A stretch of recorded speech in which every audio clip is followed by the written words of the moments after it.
Good morning, everyone. Following Joel's excellent keynote, we have our first session of this morning, which is Countering Extremist Harms to Democracy. I'd like to first introduce our first presenters, and I'd say that our two presenters today are coming at us from the United States. I'd like to first introduce Doctors Heidi and Guy Burgess from the Intractability Project. I had the pleasure of getting to know Doctors Burgesses in the United States recently, and they're going to be speaking to us today about a massively parallel strategy for combating violent extremism and related threats to democracy. Heidi and Guy, off to you. Thank you. All right, thank you. We have some slides and Guy's going to keep them up for us, I hope.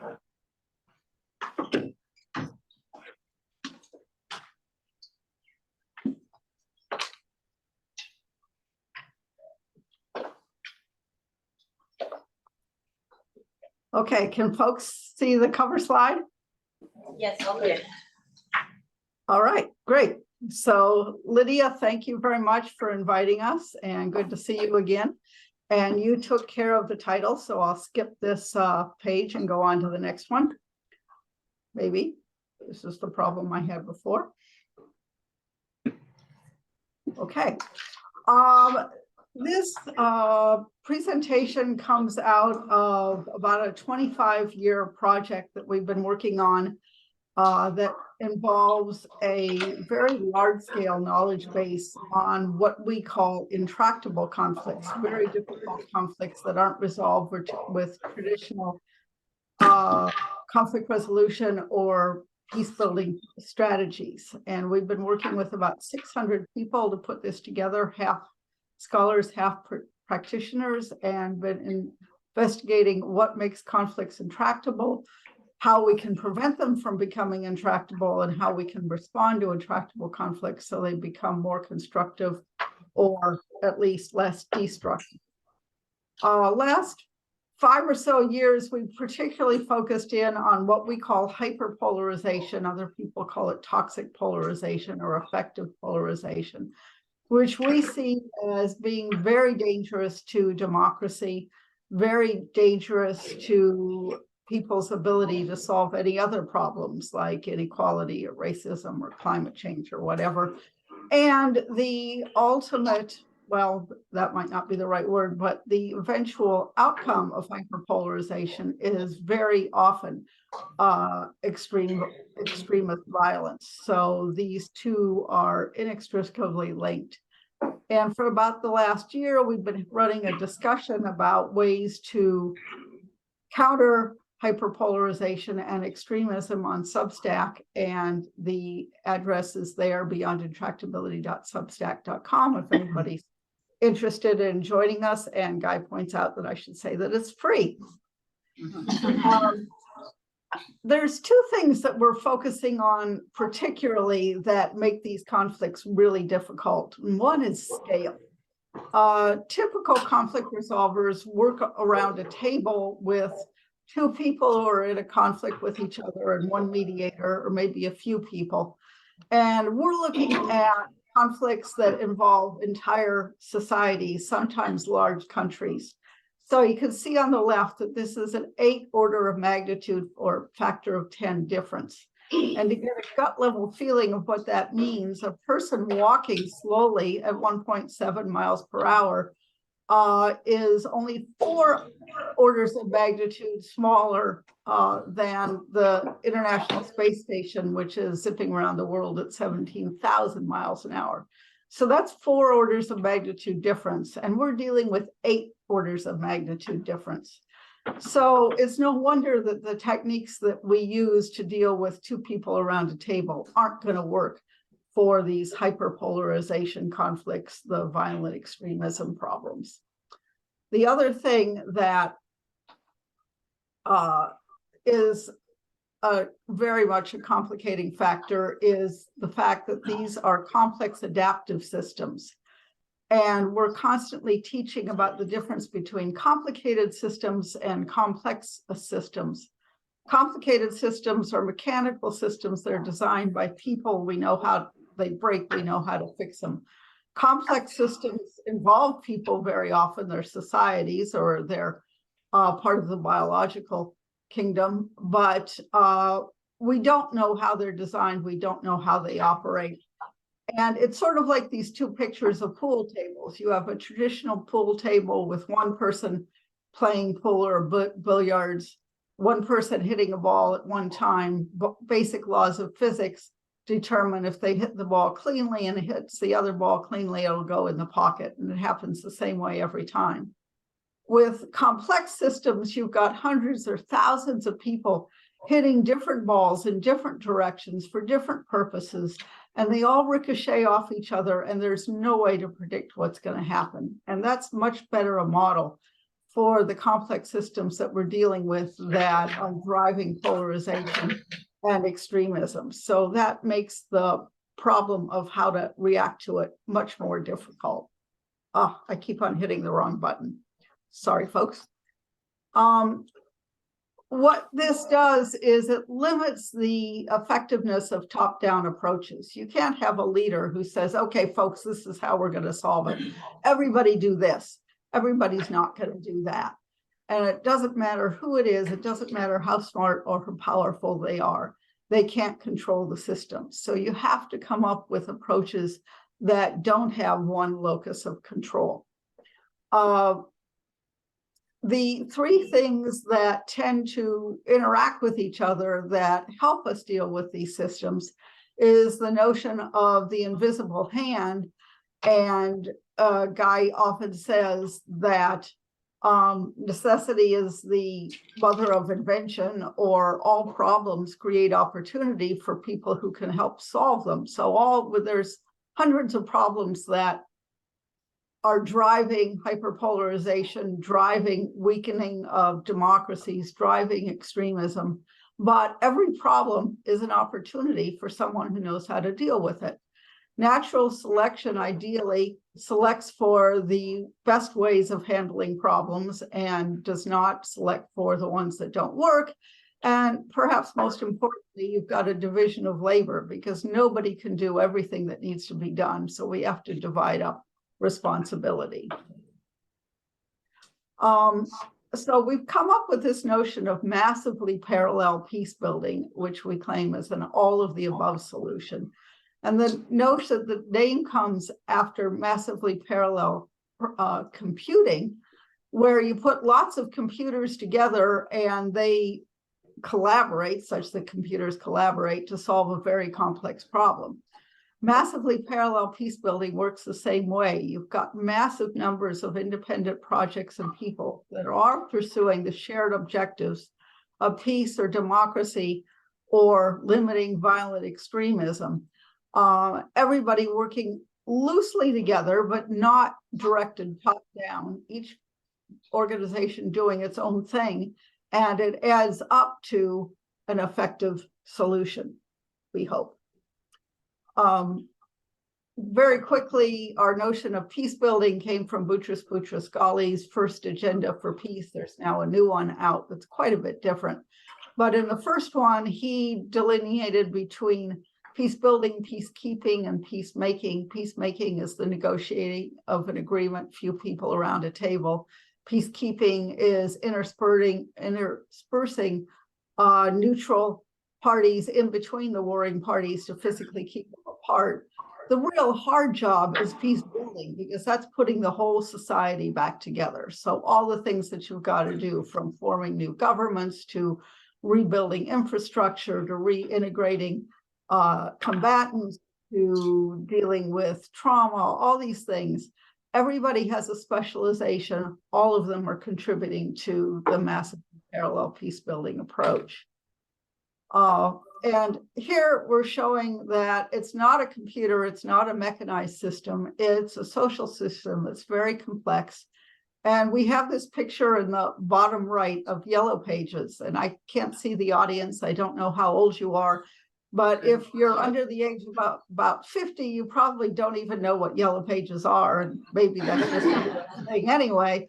But there used to be these books that would list all of the businesses that were available in a city. So you could look up all of the dry cleaners and all of the grocery stores and drugstores and dog walkers and whatever it is that you need, you look it up in the yellow pages. We need to have something similar adapted for the internet era where we can find all the different kinds of peace builders that are available and get the right people connected to the right tasks to do a massively parallel effort towards limiting violent extremism. And now I'm going to hand the baton to Guy and let him talk about some of the people that need to be in this yellow pages. Now, one of the ideas of yellow pages is if you come into a community and you look in the yellow pages and it has an index for all the different kinds of businesses, and you find that there isn't one for something like maybe building fancy birthday cakes for birthday parties or whatever, then you say, hey, I could provide that service in this community. And what I'd like to do is to highlight about 10 areas where I think that there are opportunities for people in each geographic area to get involved in this larger effort to combat violent extremism and to build a society in which we'd all like to live. And this is just a rough overview. There are certainly lots more subsets of each of these roles. And we also have a different list for all the peace building roles, which is much longer. But this, excuse me, I hope is enough to give you a sense of the idea here.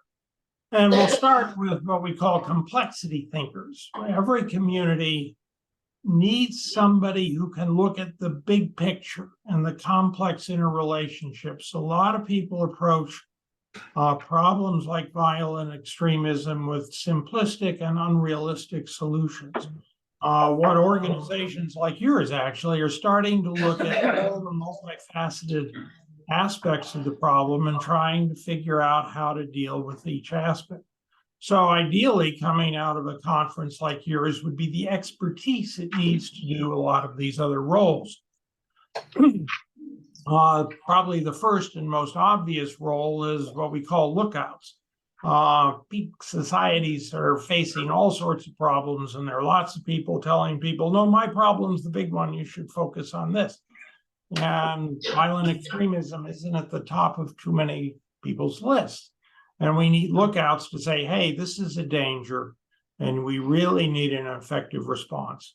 We have a society in which, especially in the United States, there's easy access to all sorts of weaponry. We have lots of people who know about asymmetric warfare. We have a very vulnerable society. And if people start really attacking it, we're going to be in big trouble. And so that's the first thing, trying to just sound the alarm. At the same time, there's a need for civil libertarians. These are folks who know that accusing somebody of being a violent extremist is a great way to suppress a political opponent. And we need, at the same time we're opposing these violent extremists, we need to protect legitimate protest. Otherwise, there'll be a tremendous backlash and things will be worse rather than better. There's also a need for what we call bridge builders, people who, when they find militias or people who might be violent extremists in their community, don't demonize them and try to get everybody to condemn them, but they actually go over and have a chat and talk. One of our colleagues lives in such a community in rural Virginia in the United States that's sort of on the boundary between progressive blue Biden America and conservative red Trump America. And she went down and talked to folks and found out that, yeah, we've really got a lot in common. And there might be a couple guys that are really crazy enough that we should worry about, but there was a basis for tying the community together through that. We need lots of people to do that sort of thing.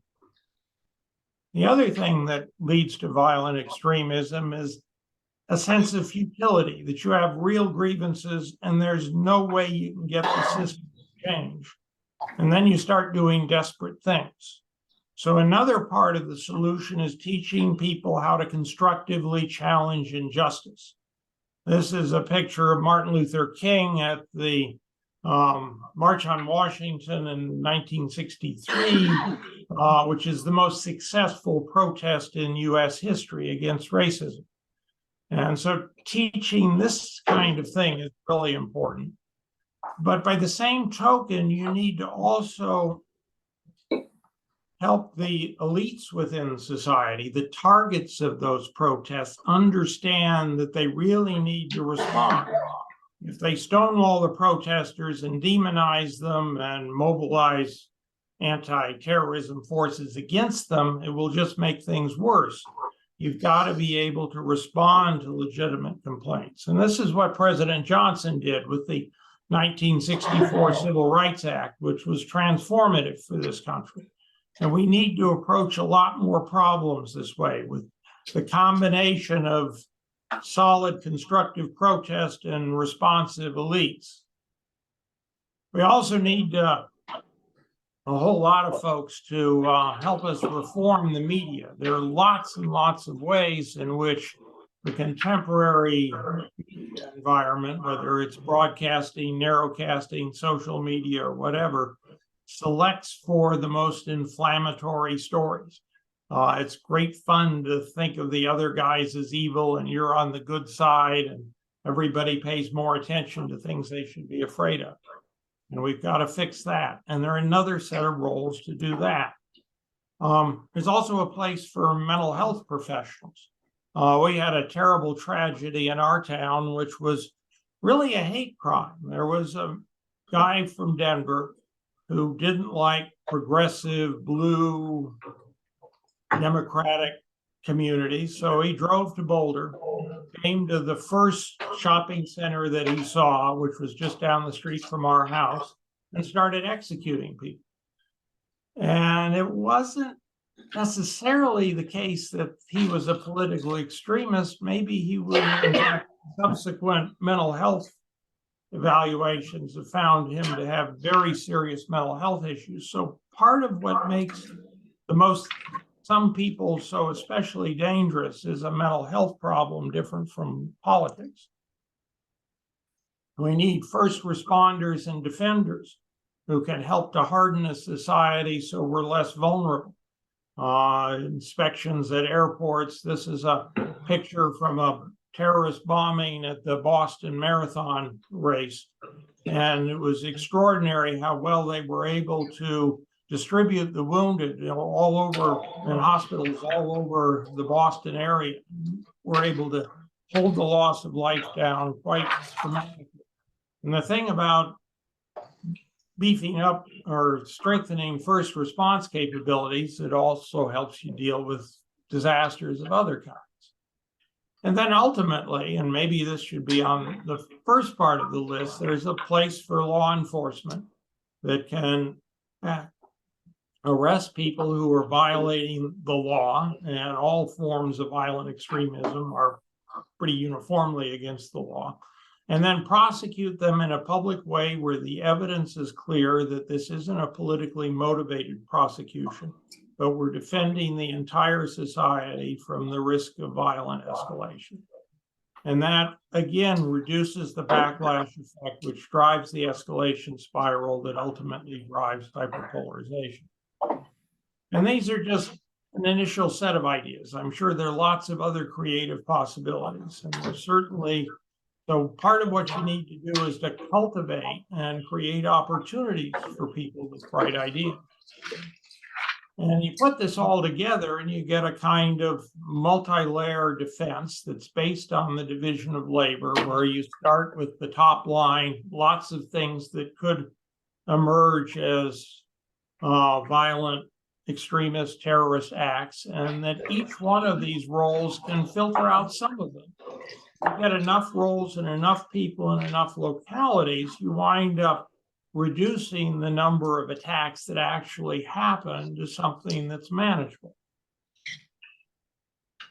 So anyway, that's a quick overview to at least the best idea that we've been able to come up with on how you deal with these problems at the scale and complexity of society, how you strengthen society's natural learning processes, which is to develop the invisible hand, get people to find solutions to problems, to weed through these solutions to find the ones that really work, and to do this with enough specialization that you can approach all aspects of the problem. So Thank you so much. Thank you so much, Heidi and Guy. I'll just join me in thanking them for that presentation. Thanks. I think this is a very useful breakdown, not only of the complexity of the problem, but also the complexity of the potential solutions. Next, we have Dr. David Malet from American University. His presentation is Maintaining a Healthy Democracy, Results from an Experiment in Countering Extremist Disinformation in the Pandemic. Welcome, David. Over to you. Thank you, Lydia. Good morning. Very happy to join AVERT today. And I'm going to, I guess, share screen.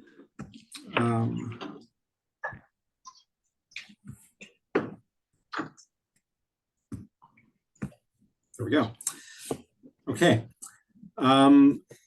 So basically, I'd like to take the opportunity to share a study that I conducted with colleagues here at American University's Polarization and Extremism Research and Innovation Lab, known as PERIL, where we tested the impact of video treatment on individuals' attitudes about political authority, the appropriateness of violence, and trusted media sources. I'll say that this is actually a study that we conducted in late 2020 and 2021. We're perhaps doing this a little bit backwards in the sense that we published the policy report a little while ago, but we're still working on the academic article on that. So if you're interested in the policy report, it's probably not that widely circulated. It is available on my personal website, or I'm happy to share a copy with anyone. But basically, we engaged in this study that would check, as I said, the video treatment on the individual's attitudes. One of the big concerns, I think, about PCVE is the difficulty in measuring the effectiveness of any interventions. And with CVE, it's typically anecdotal at best, and with PVE, it's probably harder because you can't prove a negative. Maybe somebody would never have engaged in violent extremism, and it's also incredibly difficult to measure the effectiveness of any one particular treatment because usually there are very severe limitations on data available. Due to both academic and government funding issues, we have incentives, let's say, to not share data, let alone methodology. So one of the things that Cynthia Miller-Idris and I really wanted to do with this study was to actually take advantage of a treatment that was being produced at the time anyway. I'll say more about that in a second. And to see if we could use that in a way that was easily testable and replicable. There was basically a study which used a short animated film, which I'll tell you more about in the next slide. I wasn't sure if I'd be able to screen share enough to actually show any of the film to anybody, but the film that was produced and released in 2020 that we then showed to a number of adults a few months later in the US to basically measure whether viewing this film about anti-extremism and disinformation education had any actual discernible impact on the views of the people who saw it. So to do that, we gave them a basic survey. We showed them the video. They took the exact same survey again online, and we measured the difference. So I'll tell you a little bit about what we found with that.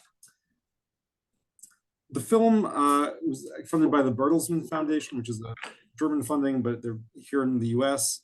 And they have a number of projects on strengthening the transatlantic relationship and currently on promoting democracy and preserving democracy. So this was one of a number of films that they were working on, civic education and democracy, but this one was worked on in conjunction with PERIL, basically to give some sort of salutary information about how online misinformation and disinformation contribute to a decline in democracy and the rise of violent extremism. I don't know if I have the capacity. I can try to show a small the video, but basically it presents a fictional story of this individual, Henry Graves, not a real person, but who falls in with a movement that's arisen over the last decade called Boogaloo. Boogaloo, and these are a couple of screen grabs in the trailer poster. And I should say that this film, was about 10 minutes long, short film, was actually nominated for at the Sundance Film Festival a couple of years ago for Best Animated Short. I volunteered to take one for the team and go out to that. end up happening. Boogaloo is a movement that had its origins, an online-based movement that had its origins around 2012, roughly. It basically started as a joke or a meme in reference to a classically bad 1980s film about breakdancers. It was actually a sequel to a film called Breakin', called Breakin' 2, Electric Boogaloo. And so I think for a number of years, just throwing in Boogaloo into something would imply a sequel in a sort of a comically untasteful way. So in some online discourse, you know, in the 2010s, the term about the US about a second Civil War, Civil War II, you know, Electric Boogaloo started being used as a meme. And it's really percolated online for several years before the events of 2020 brought Boogaloo to prominence. But in the meantime, it had actually taken on a real world aspect in terms of individuals subscribing to this idea that that perhaps, you know, society, it all needed to be burned down, and the second Civil War, you know, would be somehow beneficial. Because of the mimetic nature of the Boogaloo movement, there are a number of icons that emerged around with it. The wordplay, the luau shirts, big luau for Boogaloo, or even big igloo, came to be used as symbols. So you'll see, you know, the so-called Boogaloo boys, as they call themselves, wearing luau shirts, Hawaiian shirts, to, you know, and being heavily armed in a lot of their, you know, their protests and their statements. It's not necessarily a formal organization like other groups that have become involved in government violence in the US in the last several years. It's not like Proud Boys or Oath Keepers with a single leadership, although there are state chapters of Boogaloo in the US. It's essentially an accelerationist movement. It doesn't necessarily have a clear-cut ideology. You can imagine, and we imagine, that most members were, you know, probably far right, but they're known to be outspoken Boogaloo activists who would describe themselves as anarchist or far left as well. So it's not an ideologically coherent movement. It's accelerationist in its view that basically a second Civil War would be useful for clearing the ground and somehow making things better. Although, again, it's not really clear that all the members of this what better post-conflict would mean. So as this film was being developed, the Boogaloo Boys were seen as one, I suppose, symptom of democratic decline in the US. And then, of course, you had the BLM protests emerging in 2020. A number of Boogaloo Boys, in keeping with the accelerationist philosophy, began to show up at Black Lives Matter rallies, heavily armed. They claimed that they were to safeguard the demonstrators, but a lot of observers suspected they were probably there actually to touch off violence. And we're perhaps just looking for an excuse to do that. And then they also, we captured this, I think, in some of the last minute changes that were being made to the film when it became clear that we were going to do the study. But we were primarily concerned with their other appearance in 2020, which was increasingly at anti-COVID quarantine protests. There was a number of anti-authoritarian establishment voices, you know, that saw this as a perfect example of pushing people too far with government authority, and that this would be perhaps the touch paper that would light things up to spark the revolution they were looking for.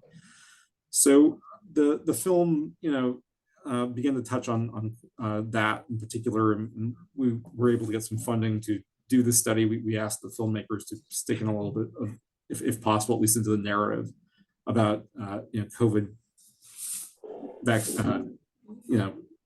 what's the word I'm looking for? It's been so long, I've already blocked it out. But some of the measures, the quarantine measures that were going on at the time.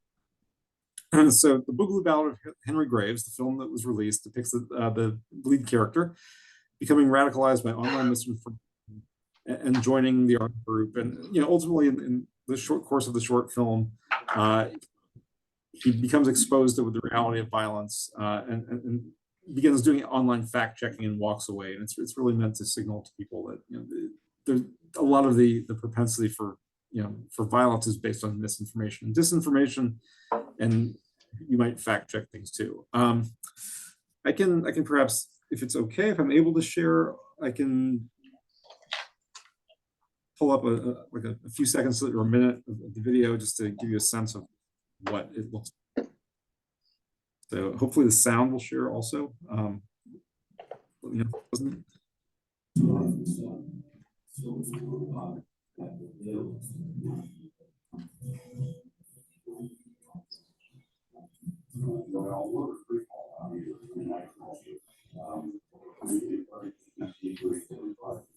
David, we're not able to see the video on our end, so maybe what we might do is perhaps share a link or make it available to people in the audience after the presentation, if that's okay. Yeah, absolutely. You can just find it on YouTube. It's just Google ballot Henry Graves. All right, so I wasn't sure if that would actually show, so it's not. So let's go ahead. So basically, we had the study where we gave the pre and post test. And basically, we measured the respondent answers on using the Likert scale, 7-point feeling thermometer, if you want to call it that, about their attitudes about media, government, COVID, restrictions. And as I mentioned, the study involved 512 adults conducted in the U.S., online through Qualtrics.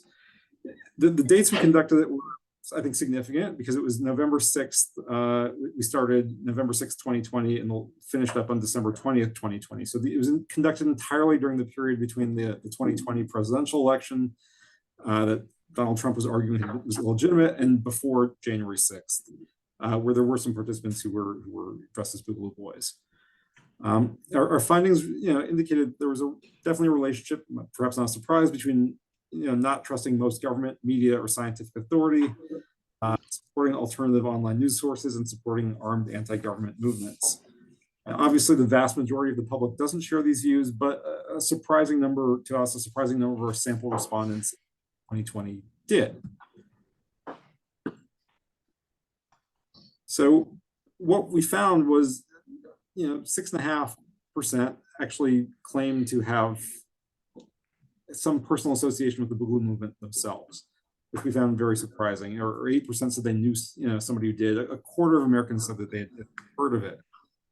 We had a hard time believing that this many random survey respondents would be familiar with Boogaloo. As the study progressed, though, it turned out our results didn't show any evidence of mistaken identity. It wasn't like people had heard of Boogaloo and just associate with the dance movement. When we gave the treatments, people did change their opinions, but they didn't swing from saying, "Oh, I love Boogaloo," to "Oh, this is terrible. This is not what I thought it was." This was also consistent with a couple of other surveys from late 2020, indicating that about 7 or 8% of Americans believed in the necessity of using violence against federal authorities. So I'm actually prepared to take the numbers that we gave from Qualtrics at face value. We didn't attempt to measure whether study participants were extremists, define extremism using our survey instrument, but we did note a correlation between individuals who expressed skepticism or resistance to government authority, as well as a distrust of mainstream media as a source of information. So we termed this orientation anti-establishment.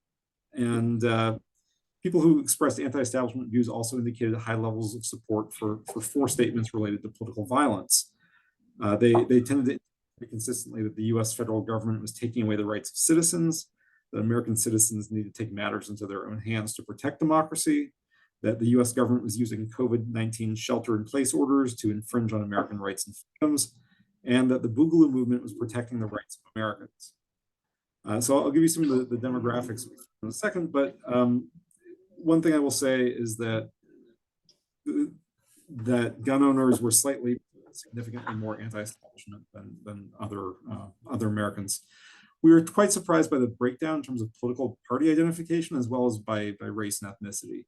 That you had a number of, not by gender, but the number of African Americans who were saying that they identified with Boogaloo, the number of people who actually identify as Democrats, as well, who were saying they're part of Boogaloo was somewhat surprising to us, based on expectations. So what happened when people watched this film, which, again, was basically Henry Graves getting involved, getting in over his head at a violent protest, and then fact-checking online and seeing that many of the things that led to radicalization turned out to be incorrect about gun seizures, about COVID having been proven to be an excuse for the government power grabs. Well, we found that actually watching this film did make a difference to our respondents. We found that support by age, support for the ideas that underpin the Boogaloo movement was actually highest among people ages 25 to 44. with people over age 55 showing the least support for these anti-establishment ideas. And watching the video reduced support for these ideas in younger people, but made an even larger impact on the 55 and older. They were particularly persuaded by the video. There were reductions in anti-establishment thinking across all the age groups, except for the 18 to 24-year-olds, who actually had a slightly higher view of it. The two age groups that were highest in anti-establishment ideology were the 25 to 34-year-olds and 35 to 44-year-olds, and they had actually large, significant reductions in anti-establishment thinking after watching the video. We found the video intervention was effective for men and, although more so for women. On to that. So, again, some of the effects.